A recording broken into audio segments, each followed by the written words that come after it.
Share yes. बाजार है, दूसरा नाम मेरा म्यूजिक है सर। तो ये मेरे रोम रोम में बसा हुआ है। क्या तो जब गाता हूँ तो दिल से ही गाता हूँ।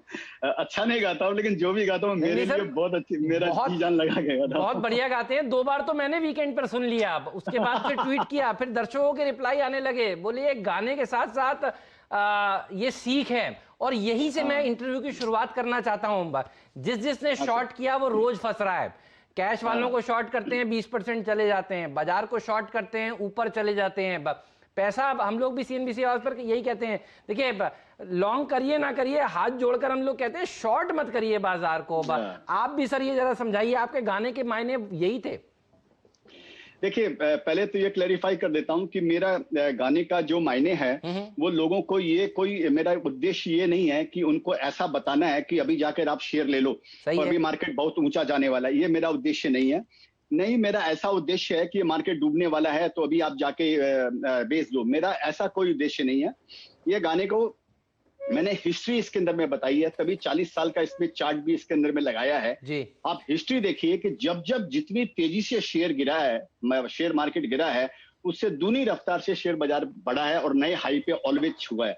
ये 25-30 साल तो अपने को देखते होंगे, 92 में भी देखा, 6-7 में भी कुछ देखा, 2000 में देखा, 2008 में देखा, अभी 2020 में देख रहे हैं, आगे भी देखते रहेंगे। तो ये तो जीवन चक्र है, ये क्रम है शेयर क्या बाजार बात का। है। ये इसी तरह चलेगा।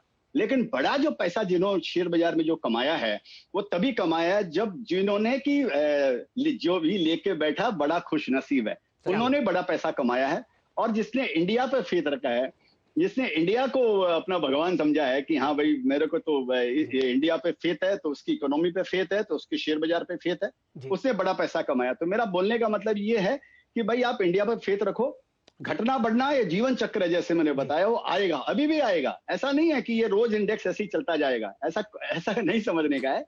लेकिन आए तो मंदी बाजार भी आपका फ्रेंड है सर। वो सबसे बड़ा अपॉर्चुनिटी पैसा कमाने जी। का बेयर मार्केट में है। ये हम लोगों ने अप्रैल मई जून में सीखा है, नया सीखा है। नए जो आए उन्होंने भी नया सीखा है सर। जी। ये केडिया मेरा साहब। बोलने का हाँ, मतलब है। केडिया साहब, अमेरिका में वॉरेन बफेट जिन्होंने कहा कि अमेरिका को शॉर्ट करके किसी ने भी लंबी अवधि में पैसा नहीं कमाया, और भारत में आप कि भारतीय बाजारों को शॉर्ट मत कीजिए और लंबी अवधि में बहुत अच्छी तरीके से कमाइए। तो ये 2 सीख आज मिली हमारे दर्शकों को। ये बताइए कि कौन कौन से ऐसे सेक्टर्स हैं, कौन कौन से ऐसे स्टॉक्स हैं जहां पर आप लंबी अवधि के लिए निवेशित हैं, या कोई आपने फिलहाल ऐड किया हो पिछले 15 दिनों में? नहीं, ऐसा मैंने कोई खास पोजीशन मैंने ऐड नहीं किया है। और मैं पहले भी डिस्कस कर चुका हूं आपके चैनल पे भी और आपके इंग्लिश वाले चैनल पे भी कि मेरे को जो टेक्नोलॉजी जो शेयर्स हैं, वो पसंद है। टेक्नोलॉजी में जो प्रोडक्ट है टेक्नोलॉजी के अंदर में, वो शेयर में मेरे को नया तेजी रखता है। और उसका एग्जाम्पल भी ये है कि अभी भी कोई भी टेक्नोलॉजी अगर हम डेवलप करते हैं, और ये टेक्नोलॉजी मतलब चाहे आईटी से रिलेटेड हो या टेलीकॉम से रिलेटेड हो, इस टेक्नोलॉजी को डेवलप करने में, फिनिश करने में और इसको अपडेटेड अप टू डेट करने में 5 साल 10 साल ऐसे टाइम लगती है इसके अंदर में। और अगर यूएस में किया जाए तो बिलियंस बिलियंस ऑफ डॉलर खर्चा होते हैं। इंडिया में कई ऐसी कंपनी आपको मिलेंगी जिन्होंने 100 200 400 500 करोड़ में, 1000 करोड़ में वो टेक्नोलॉजी डेवलप की है, और वो पंगा ले रहे हैं या कॉम्पीट कर रहे हैं फॉर्च्यून 100 फॉर्च्यून 50 कंपनी के साथ में। ऐसी कंपनियों का फ्यूचर मेरे को ब्राइट लगता है। मेरे को लगता है कि उनकी वैल्यूएशन जो है, अगर आप पी रेशियो से देखेंगे तो आप उन शेयरों को कभी ले नहीं पाएंगे। उनकी वैल्यूएशन मेरे को लगता है कि सस्ता है, क्योंकि पूरी पूरी दुनिया उनका एक मार्केट है। तो सही है। वो जैसे मेरा स्माइल प्रिंसिपल में मैं बोलता हूँ कि find a fish in the ocean, not a crocodile in the pond. तो मेरे को ये टेक्नोलॉजी जो है, टेक्नोलॉजी में जो भी टेलीकॉम और आईटी, ये सेक्टर में मेरे को कुछ 4-5 सालों 10 सालों के लिए, 10 साल तो आजकल बोलने में थोड़ा डर लगता है, जो 2020 ने ये सिखाया है, तो हमने भी अपना थोड़ा टारगेट घटाया है। तो 10 साल छोड़िए, लेकिन 2 4 5 साल तेजी लगती है। नहीं नहीं ऐसा सर, है। आपने बहुत बढ़िया बताया। और मुझे याद आता है मिड कैप आईटी में रैमको सिस्टम्स आपने उस लॉकडाउन में खरीदा था, और जिगर लगता था उस समय खरीदने के लिए, और आपने वो दिखाया। तो आपके देखिए पैसे बन रहे हैं, आई एम श्योर। वो है ना आपके पास अभी भी? मैं देखता रहता हूँ स्टॉक को, 100 वाला 600 हो गया। एकदम है सर, एकदम 100% है। बढ़िया है सर। तो आपने बहुत बढ़िया सिखाया लोगों को, और आपको देखकर भी देखिए जिसने खरीदा ये स्टॉक, अब वो भी देखिए पैसा दरअसल उनका पैसा मल्टीप्लाई हुआ है। तो शेयर बाजार में सही मिड कैप चुनना बहुत जरूरी है, और अगर आप सही मिड कैप चुनते हैं तो देखिए ये वो भाव है, 100 पर खरीदा था, हम हर रोज दिखाते थे, केडिया साहब ने खरीदा है, बहुत ही बढ़िया कंपनी है, और देखिए पैसा बनेगा। ये देखिए 6 महीने का चार्ट आपके सामने स्क्रीन पर आता हुआ नजर आ रहा है। कैसे चुनते हैं, थोड़ा फिशिंग सिखाइए सर हमारे दर्शकों को भी। आपके पीछे पीछे तो देखिए वो आपको तो फॉलो करते ही हैं, लेकिन कैसे चुनते हैं आप बढ़िया कंपनियां, आप ये थोड़े गुर भी सिखाइए हमारे दर्शकों को। हाँ जरूर सर, शेयर बाजार समंदर है, यहाँ पे हर आदमी का अपना अपना हिस्सा है। और मैं एक पानी का अगर मेरे चुल्लू में लेके आता हूँ तो उसे समंदर सूखता नहीं है। सीखने वाले को जरूर सीखना चाहिए। मैं उससे पहले उनको ये गुजारिश करूंगा कि मेरे शेयर को जरा सा न चुने, या चुने उसमें रिस्क है, ये आप जरूर समझ के चले। कि ऐसा नहीं है कि मेरे 10 में से 2-3-4 शेयर हिट होते हैं, 4-5 शेयर, 2-3 शेयर तो डूब जाते हैं, और 3-4-5 शेयर हैं जो मीडियोकर रिटर्न देते हैं, और 2-3 कुछ ऐसे हो जाते हैं कभी कभी संयोग से, समझिए कि जो अच्छा रिटर्न देते हैं। तो इस बोलकर क्या तो मेरे साथ रहना है तो सारे शेयरों को आपको लेना पड़ेगा, जो आपको मालूम नहीं पड़ेगा, राइट। और या मैं कब बेच के निकल जाऊंगा ये भी मैं आपको बताऊंगा नहीं, कि आज मैं बेचने आ रहा हूं ऐसा बोल के मैं आपको बोलूंगा नहीं कि आप मेरा इंटरव्यू लीजिए, आज मैं शेयर बेचने वाला हूं। ये प्रैक्टिकल बात है। सही बात है। तो आप खाली ये चुनिए कि जैसे आपने पूछा, और बहुत बहुत सारे सिद्धांत है सर सीखने के दुनिया में। हर इन्वेस्टर का अपना अपना प्रिंसिपल है और अपना अपना स्टाइल है। वो मेरे को क्या स्टाइल सूट करती है उसके हिसाब से आपको देखना पड़ेगा कि आपको क्या स्टाइल सूट करती है। इसी बोलकर मैंने कहा था कि KYS is more important, know yourself is more important than filling KYC। तो जैसे रैमको सिस्टम का मैं आपको हवाला देता हूँ सर। मैं कई शेयर्स, नोट सारे शेयर, कई शेयर में 5-5 साल, 7-7 साल तक वेट करता हूँ। मेरे वो रडार पे रहता है कि जैसे रैमको सिस्टम करीब 4-5 सालों से या 6 सालों से मेरे रडार पे है, और मैंने 500-600 रुपए में शेयर्स को देखा तो ऐसा लगा कि ये कुछ टेक्नोलॉजी ऐसा डिवेलप कर रहा है जो मैं रैमको को रिकमेंड नहीं कर रहा हूँ। 100 का शेयर 600 में मैं रिकमेंड नहीं करूंगा किसी भी हालत में, चाहे कुछ भी हो जाए, ये आप समझ के चलिएगा। तो please don't take it that I am recommending the shares. So मैंने देखा ये ऐसी टेक्नोलॉजी है जो Fortune 10 company, Fortune 15 company, 5 company के साथ के जैसा प्रोडक्ट ये डेवलप कर रही है।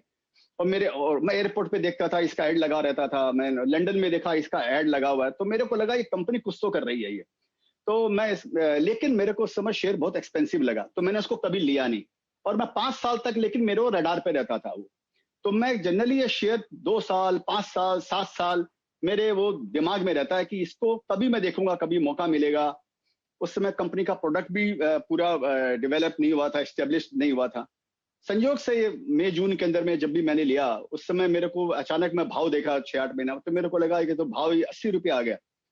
तब मैंने जल्दी जल्दी पूरा पुराना जो भी मेरा अपडेटेड नहीं था उसको पूरा अपडेट किया। तो मेरे को लगा कि ये तो ऑलरेडी अभी जो 4 साल पहले स्थिति थी उससे बहुत अच्छी स्थिति में ऑलरेडी ये आ चुका है। खाली कोविड वाला डर था कि उसमें कैसे बिहेव करेगा। तो फ्रेंकली स्पीकिंग मेरे को नहीं लगता था कि ये इतनी जल्दी ऐसा 6 गुना 7 गुना हो जाएगा। तो इस तरह मैं उन शेयर को फॉलो करता हूँ। और जब मेरे को लगता है कि जैसे यू टर्न में एक जब वो इन्फ्लेक्शन पॉइंट पे जब वो शेयर आता है, यू टर्न की जो नीचे वाली कर्व में जब आता है, ठीक है, और मैं उसको क्वार्टरली भी फॉलो करता हूँ क्योंकि डेटा मिलते हैं क्वार्टरली। तो जब वो नीचे वाला कर्व जब आता है सर, तो मैं वहां पर उसको लेने की चेष्टा करता हूँ। तो इस तरह से मैंने यही पकड़ा। इसी तरह से मैंने तेजस नेटवर्क भी पकड़ा कि वो मैं उनको फॉलो करता हूँ। तो यही मैं बता सकता हूँ। मैं आने वाला था सर उस पर भी। तेजस नेटवर्क कितने समय तक पड़ा रहा, ढीला रहा, और जब आपका मिडास टच लगा तब इसमें देखिए एक बढ़िया, डॉक्टर साहब दिखाइए तेजस नेटवर्क। और पिछली बार आपने कहा था कि ऐसे स्टॉक्स जो टेलीकॉम सेक्टर को केटर करते हैं, आईटी के प्रोडक्ट बनाते हैं, प्रोडक्ट वाली कंपनियां, मुझे याद है देखिए इसमें भी एक क्या रैली देखने को मिली, 180% के शानदार रिटर्न्स इसने कमाकर दिए हैं। मैं हमेशा सर ये भी जानना चाहता हूं लोगों से कि आप जैसे इन्वेस्टर्स से जिनको अनुभव अच्छा है कि क्या कुछ नहीं करना चाहिए भारतीय बाजारों में, ये भी जरा बताइए सर, क्या चीज से बचना चाहिए। देखिए सर, उसका अगर शॉर्ट में अगर मैं जवाब दूं तो अगर 5000 कंपनी लिस्टेड है या 5500 कंपनी लिस्टेड है, तो 5000 अगर लिस्टेड है तो 4500 कंपनियों से बचना चाहिए। सबसे पहले तो इंपॉर्टेंट ये शेयर बाजार के अंदर में ये भंगार कैप है। मैं कई बार बोल चुका हूं, फिर मैं रिपीट करूंगा कि large cap, mid cap, small cap and भंगार कैप। तो सबसे पहले तो उनको किसी भी भाव में नहीं लेना चाहिए। मेरा एक ट्वीट है कि by any stock, sunrise industry का जो स्टॉक है वो किसी भी प्राइस पे लीजिए और सनसेट इंडस्ट्री का स्टॉक है, किसी भी प्राइस पे मत लीजिए। तो सबसे इंपॉर्टेंट तो ये है सर कि आपको मैनेजमेंट देखिए, फिर अगेन कि आप मर्सिडीज में जा रहे हैं या ऑल्टो में जा रहे हैं, अगर आपका ड्राइवर अगर गड़बड़ अगर है, जो मैनेजमेंट अगर गड़बड़ है, तो मर्सिडीज को ठोक देगा और ऑल्टो को पहुंचा देगा अपने डेस्टिनेशन पे। तो ये आप जरूर समझ के चलें कि सबसे इंपॉर्टेंट है। और दूसरा ये देखिए कि जो कंपनी मैं लेने वाला हूं, मैं मेरे दिल में ऐसा सोचता हूं कि मैं इस कंपनी के साथ में मेरी जिंदगी गुजारूंगा क्या, मैं ऐसा सोचता हूं। उसके बाद हो सकता है मैं उसको 2 महीने बाद बेच दूं या 20 दिन बाद बेच दूं, ऐसा कर सकता हूं मैं। लेकिन जब लूंगा तो मैं उसको लॉन्ग टर्म रिलेशन के हिसाब से लूंगा कि मेरे को इसके साथ में जीना मरना है। तो मैं तो इस तरह सोचता हूँ। उसके लिए आपको पूरी छानबीन करनी पड़ेगी, 10-15 साल की इस शेयर की हिस्ट्री देखनी पड़ेगी, मैनेजमेंट ने कैसे कैसे क्या बदमाशियां की है, या जो पहले उसने प्रिडिक्ट किया है वो उसको पूरा किया कि नहीं किया, जो प्रोजेक्शन उसने दिए हैं वो कम बेसी हो सकते हैं, लेकिन उसका एक आप 15-20 साल का उसको देखेंगे, एनुअल रिपोर्ट पढ़ेंगे, उसके इंटरव्यू पढ़ेंगे, आपको एक अंदाजा लगता है सर, ये एक्सपीरियंस की बात है, ये 2 दिन में नहीं हो सकता है सर आपको। तो वो अंदाजा लगता है कि तो वो बहुत इंपॉर्टेंट है, मैनेजमेंट का पेडिग्री, और दूसरा सस्टेनेबिलिटी ऑफ द प्रोडक्ट, कि वो प्रोडक्ट चलेगा ना 5 साल 10 साल जब तक आप रहना चाहें। जी केडिया तो, साहब, और डेट कम हो। हाँ, मैं जनरली ऐसी कंपनी डेट कम जी या नहीं केडिया हो। केडिया साहब, अगर आप फिलहाल का बाजार देखें अपने रडार पर। फ्रेंड्स, मिलते हैं अगले वीडियो के अंदर, जब तक के लिए गुड बाय।